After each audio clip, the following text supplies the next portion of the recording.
Thank you for joining us for this episode of This Ability Podcast. I'm your host, Mary Baudouin. Joining us today is Jada Babcock. Welcome to the show. Thank you so much for having me. So Jada, tell our audience a little bit about yourself. So I was born and raised in Monroe, Louisiana. So I'm a Yankee. I went to college there as well. Met my husband. After graduation, we moved around to different states for his job, and we settled back in the Lafayette area back in 2008, and we've been here ever since. We have a good bit of topics to talk about today, and so the first thing I want to do is ask you about your family life. So who in your family has special needs, and what exactly are they diagnosed with? So my 12-year-old son Coleman has a mosaic 13q deletion. His formal diagnosis is mosaic chromosome 13q 12.2 through 34 deletion. It doesn't have like a common syndrome name. It's basically labeling the parts of his 13th chromosome that he's missing. The mosaic part means that some of his cells carry the deletion and some are normal. Not every single one of his cells has the deletion. Sometimes that can make the severity of some of the conditions that go along with the deletion a little less severe. Sometimes it doesn't. It just depends on the number of cells affected. Coleman, with his chromosome deletion, he has several other diagnoses that go along with it, like he's profoundly deaf. He has autism, ADHD, and severe anxiety, some neurological malformations, and those brain deformities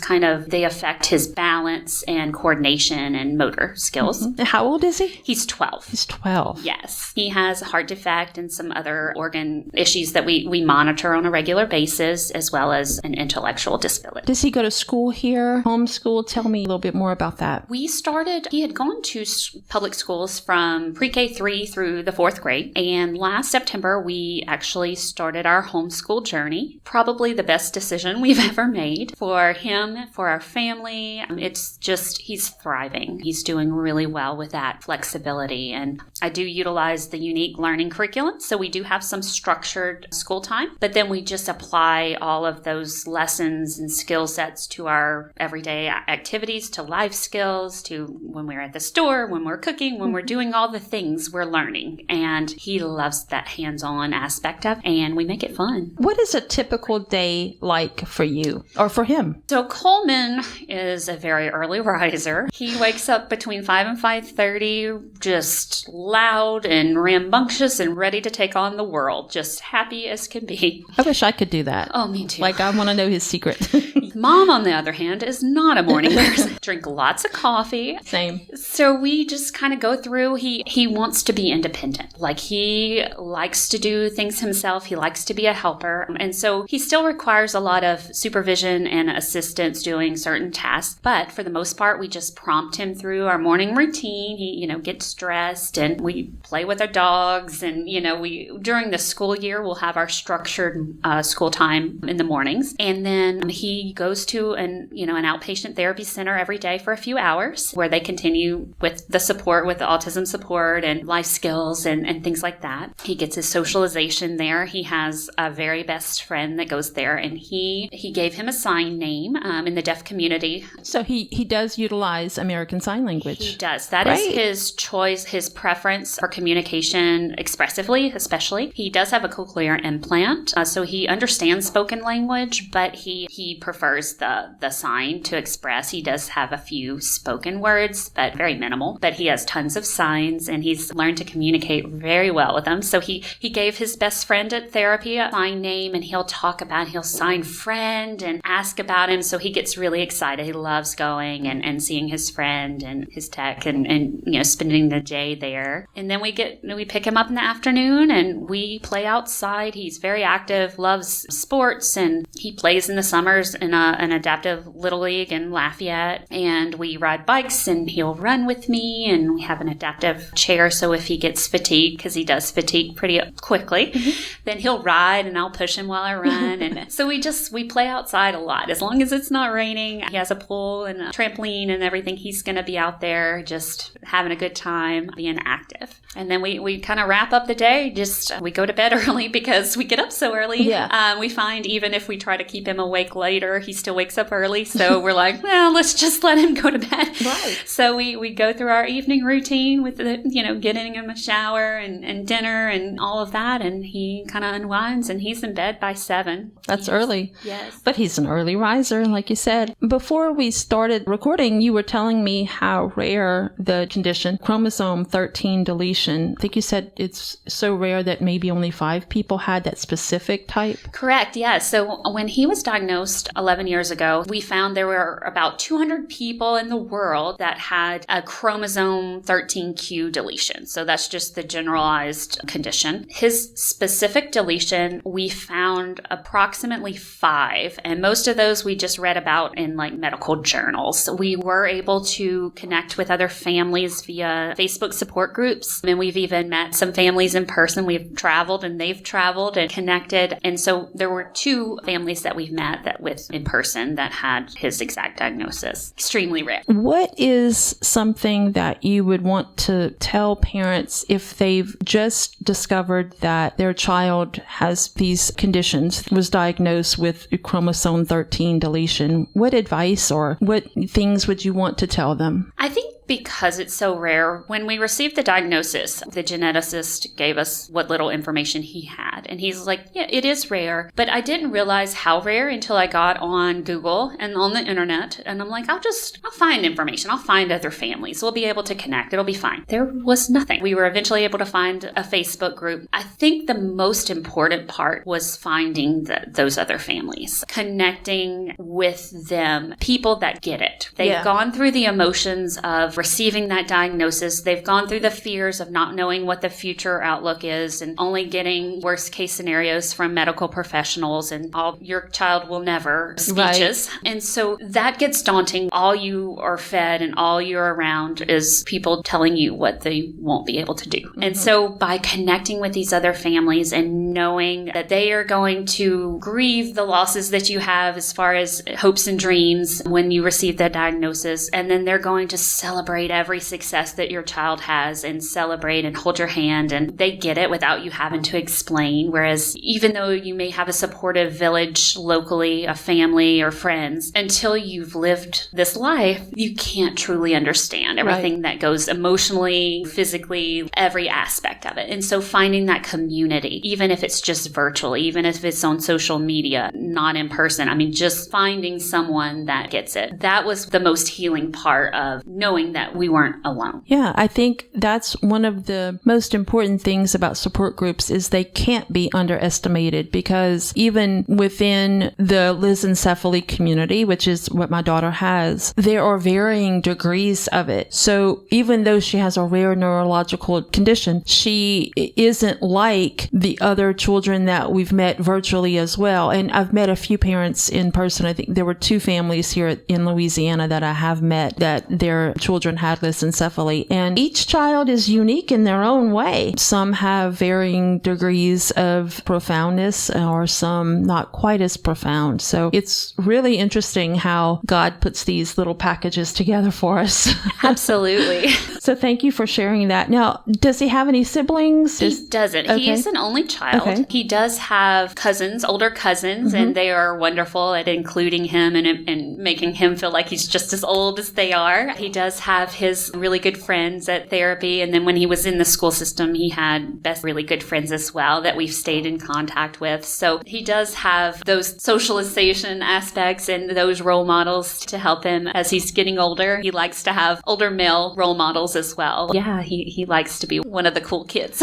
Is there any particular person other than the Facebook group that we talked about? Because I know that was that's huge for you to be able to connect with other parents. But I guess locally here in Acadiana, have there been any organizations or group of people that have been resourceful to you and your family? Absolutely. Just off the top, I mean, there's many, but the 2 that have kind of been there since the beginning. The Louisiana Hands and Voices is an organization that supports families who have children who are deaf or hard of hearing. They just provide non-biased support, so it doesn't matter whether you use technology technology, different modalities, whether you use sign language, spoken language, it doesn't matter which path you take as a family, whatever you decide you want to utilize, that's the right choice. And the organization supports and connects you with other families, resources, that kind of aspect. They have a parent guide program. And so we were connected. We had gotten all of his secondary diagnosis, but we had still not received the actual genetic diagnosis until he was a year old. So we didn't know what was the cause of all of his struggles and issues and medical conditions. And so what we did know was right before he got discharged from the NICU, he was diagnosed as profoundly deaf. And so my husband and I were like, you know what, this is what we need to focus on, because regardless of all the other things going on, we need to be able to communicate with our child. We need to give him a way to communicate. We don't know what his development will look like, but we're going to give him all the options and we're going to be prepared as parents. And so we started taking sign language classes and kind of working with that. So the Hands and Voices Parent Guide program, they connected us with another parent of a child who was deaf, and just having that connection at that point really helped support us and got us connected with all the resources we needed to learn American Sign Language, to speak with other families, and to have those other connections as well. So that was a big thing. And after a while, I actually became a parent guide. So now I get the opportunity to provide the same kind of support to other families. And it's an honor that I'm thankful to have that opportunity. It was so important not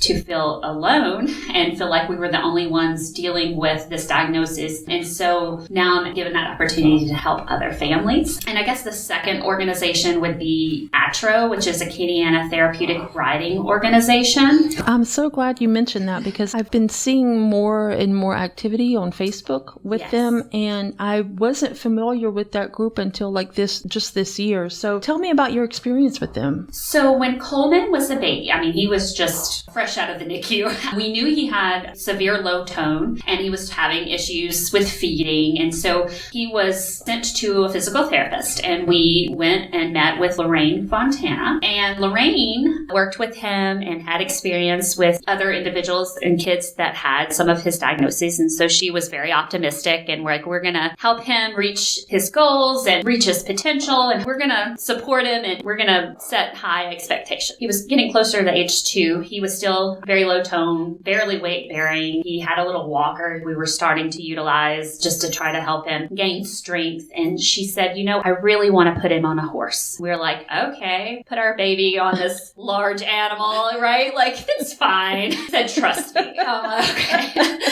So we trusted her. The whole process was crazy because Coleman was terrified of horses. So we went through a long and strenuous desensitization process. Okay. But he overcame that fear, and we were able to get him on horseback. Basically, hippotherapy is physical therapy on horseback. So that's where he started. The horse's gait so closely mimics how a human's hips move when they're walking. So putting a child on horseback, it provides that feedback and input to the nerves and the muscles, and it helps strengthen the core. It's a great way to build everything that's required that a child would utilize to walk. That's an excellent point. Yes, and it's a whole proven science of how, and not as knowledgeable as Lorraine would be, but it's amazing. And literally within weeks after being put on horseback, Coleman started walking. It was something that we were planning on taking years and years and years, and it was just amazing. We always had this connection with this program and the horses. So as he got older and stronger, he graduated out of the hippotherapy aspect, and he moved to the therapeutic riding. So he actually learns how to take care of his horse. He knows how to brush and how to tack. And this little bitty guy,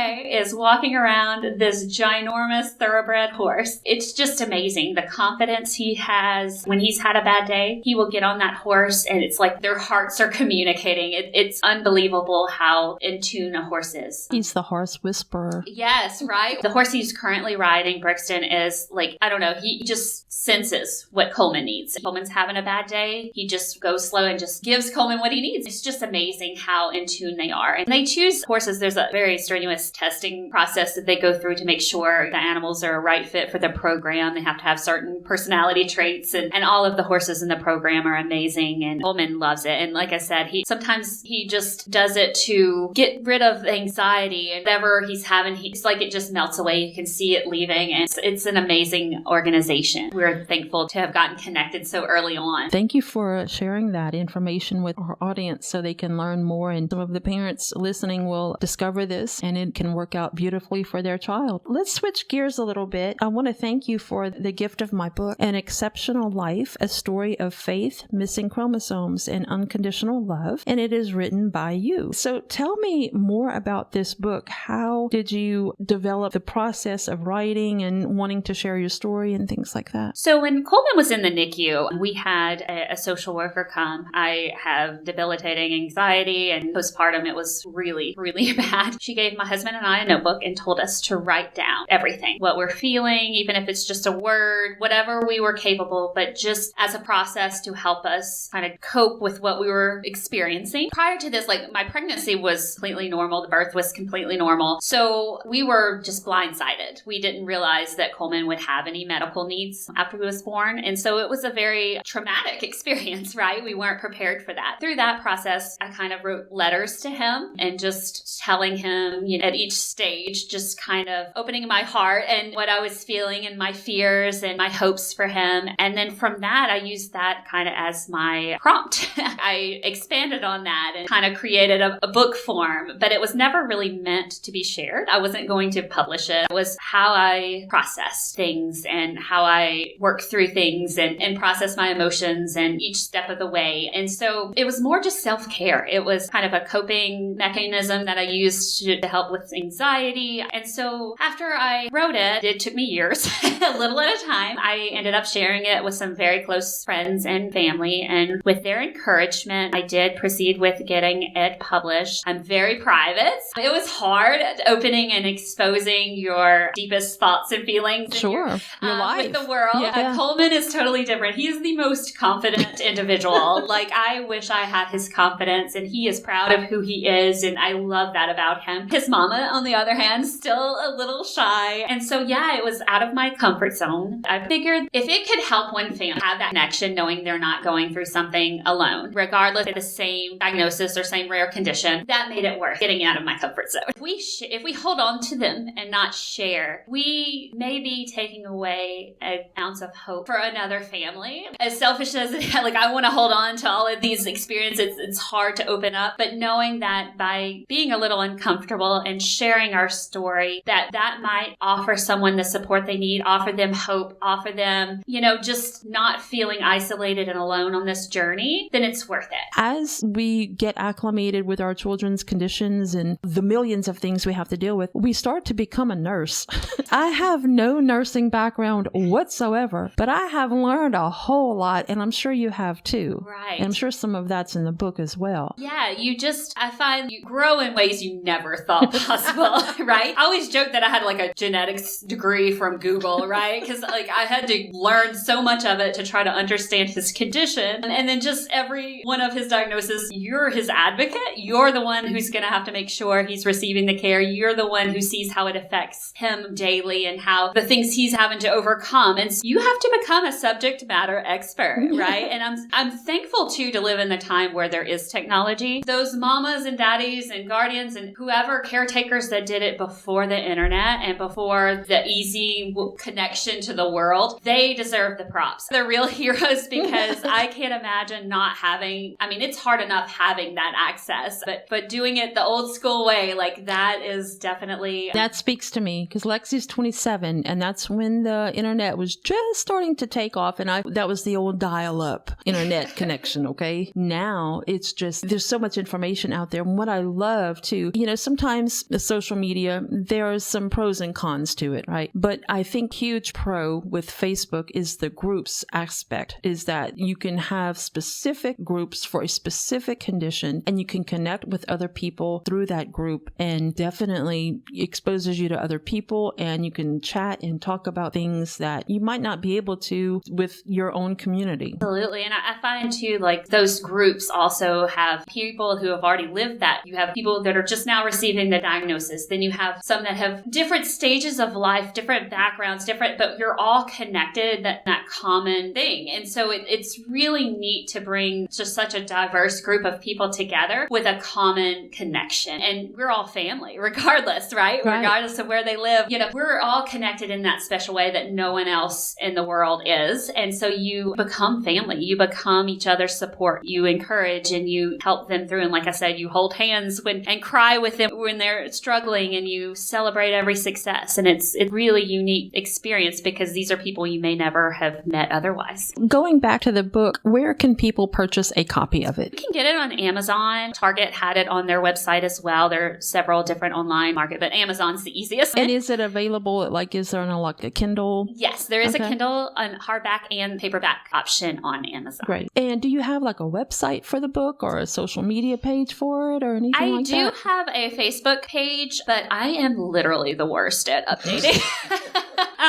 It's only because you're just a little busy. I am, Look, and that's I'm just a special needs mom. The special needs mom listening out there, they totally get what you're saying. Absolutely. Don't worry about it. You don't tried, have to explain right? yourself. I tried. So let's go to the Etsy shop that I discovered recently. It's called the JOYHeartCollective. Is that right? Yeah. So that it's the full name is the Joyful Heart Collective, and this goes back to kind of what we were talking about, finding your people and your group. Ironically, my friend Emily and her husband and my husband worked together years ago. They're both in the aviation industry, and we never could meet up. They have a son with autism as well, and just life and schedule and our children's needs, we were never able to be in the same place at the same time and meet in person. But through one of the support groups on Facebook, we were able to connect. And then our friendship started with one coffee date, and then we've just FaceTime because there again, being in person, it was really difficult. But that was like 7 years ago. We're best friends now, BFFs. But the amazing thing is she understands we support each other, the faith aspect. So we were able to started needing to have some self-care. And so we are both very creative and artistic. And so we found an app where we could do digital art. We would draw and doodle, and we would come up with a theme and say, okay, this week let's draw something patriotic. And we would just both, and then we'd FaceTime over coffee and share our designs and kind of go through our life. And so that became a therapeutic tool. And from there, we decided to start an Etsy store. And I have visited it and I have shopped even before today, right? So I was like, let me do a little research on this. And then I started buying some stuff. Of course, my husband, he doesn't know, but we won't tell him, but we appreciate your business. Yes, that's right. So our vision for this Etsy store is we wanted a place, even though life gets tough and even though circumstances are hard and it's not always easy to find joy in life, it's sometimes you have to make that intentional step to find something to be joyful for. And that's where our art started. That's where we started from. And so we decided to expand that and use that as it's our ministry. It's our way to give back. We have 2 artists that have autism that we collaborate with. Okay, I didn't know that because Yes. I purchased a few things. I love the artwork, but I didn't know they had autism. That's even more special. So some of the art is Emily and my art, and then some we do have collaborators, Elizabeth Bloom and also Isabella Hotard. And Isabella has started her own Etsy store with her art. We wanted to give a platform for artists to share their, whether it's a caretaker or artist with a disability or just someone interested in sharing, where we have a third-party print on demand, so they're able to put their art on different products like mugs and shirts and things like that. It just gave them a platform where their family and friends can order, and then we've even the general public, and I mean, just amazing artists. And we're very lucky that they wanted to collaborate with us. And so we hope to expand on that aspect too. If there's anyone that wants to share art, just to reach out to us. We have snail mail. We send out. So every month we have a mailing list that we send encouragement with cards and little gifts and things. That's wonderful. And I have to say, this does not apply to the coworkers in the College of Business, right? But there's other people that work in the college, and they're what I call a thief of joy, right? I'm very professional, but sometimes when they leave my office, I think things like, oh yeah, you just took my joy for the day. Right. Looking at your shop, the items there are very motivational, and it's uplifting. We're not always these little bubble, rays of sunshine. Right. We get life, right? But we wanted to showcase and we wanted to share scripture and things that remind us that, yes, our circumstances don't have to dictate our joy level. We can find things to celebrate and blessings every day. And so that was kind of where we started. We have the ability to kind of, when things are struggling, or if we're struggling, there's no pressure, together. We're able to support one another. She is just such a great encourager, and she's really good at the marketing and the social media. So anything on there, she's the one, because like I already covered, I'm the worst. I handle more of the financial part. So we have our strengths and our weaknesses complement each other. And so we're a great team, and we have some big plans coming to expand. One day we hope to have a brick and mortar where our boys can work, where we'll have books and where we'll have art and we'll have coffee and all the good things in life, right? Maybe some cats in there. Yeah, hey, whatever, work with a local adoption center. There'll be a critter, I'm sure. Okay. We're all animal lovers, so there'll definitely be an animal or two. That's our vision, and I feel that God really put this on our heart, and the passion that we have, it's given us that passion, that purpose to feel like, we are caregivers, we're stay-at-home mothers, which there's value in each of those positions, but we also felt called to try to give back and to provide opportunities and to share things with the world. And so when this gives us a platform to be able to do that, and we've been tremendously blessed through that. You summarized it beautifully. You have referred to scripture and your faith. How important is your faith to you and your family? Really, it's everything. I'm a mess. I have severe anxiety. Like every day is a struggle.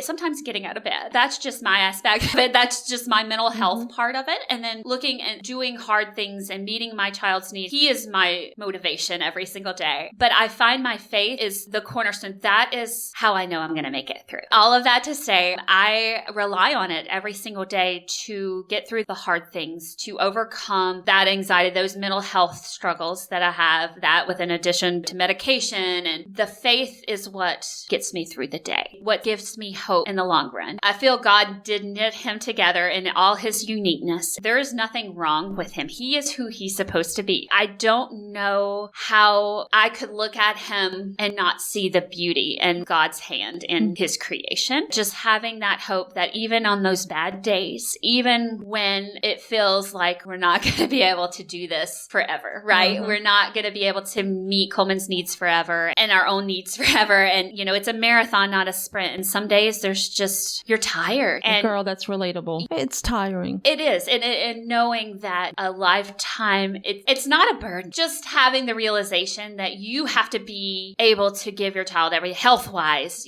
everything. Financially, you have to make sure that they're taken care of long-term. It's a lot of pressure, right? It's overwhelming at times. And then do I have the energy? Am I going to be healthy enough? Am I going to be, fit enough to take care of his needs? And so there's a lot of pressure. The faith is what, knowing that I'm not doing it alone. His strength, he's the one that's going to get us through. And so that's really, it's literally everything. And I'm speaking on my behalf. My husband's the same way. I'm not going to speak on his behalf, but as a family, it's very important. And we've been very lucky to be connected with a church, First Baptist Church in Lafayette, that has a deaf ministry. His favorite is having access to the music and the hymns and the signing. And he signs, seeing this child that we didn't know would ever be able to have language, be able to communicate, be able to stand up in front, and sign to praise Jesus and to be inclusive. They also have a special needs ministry as well, like a Sunday school class for the older kids that they had a class for their VBS. And so they're a very inclusive church. And there's so much support in there because Coleman deserves access to that as well. And so that was very important for us to be able to share our faith. What level he understands and comprehends, it doesn't matter. He is getting access, and God knows and provides. He needs to be able to have access to that. And it's a beautiful thing that we didn't know we would ever be able to see. It's amazing. You and your family, I can see the spirit that you have, and it shines through, that you've got a positive outlook. I never pretend to have it all figured out. I literally, like I said, I'm a mess. And that's what makes it real. That's what makes you real and relatable to those of us that are kind of in the same boat. When you see me out in public,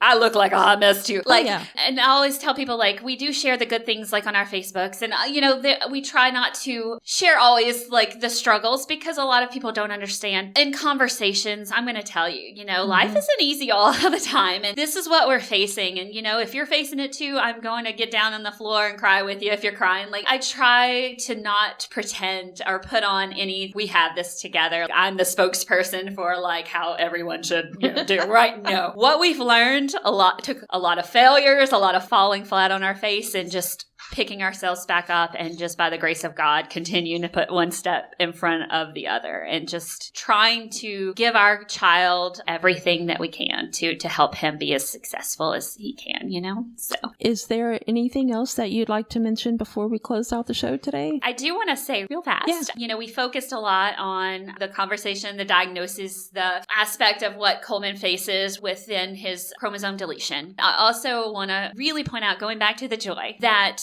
this child literally brings joy to this world. Like, he goes and knows no stranger, and he is a good friend and a good helper, and he has so much value here. He makes this world a better place, and therefore it makes you want to try harder to make this world a better place. His diagnosis and everyone's diagnosis, it doesn't define who they are. It doesn't correlate to their worth. They are worthy. They are worthy to be included. They are worthy to be loved. They are worthy to be supported, and we should never have to justify their place at the table, in the room, or wherever out in the world they go. I am looking forward to meeting him one day, and if he's anything like you, I'm sure that he's just the most wonderful person on the planet. Thank you so much for joining us today, Jada. Really appreciate you sharing your story with us. It's going to wrap up this episode of This Ability Podcast. If you're enjoying listening to our podcast, be sure to like our page on Facebook at This Ability Podcast or subscribe to our YouTube channel. Goodbye, everyone, and thank you for listening.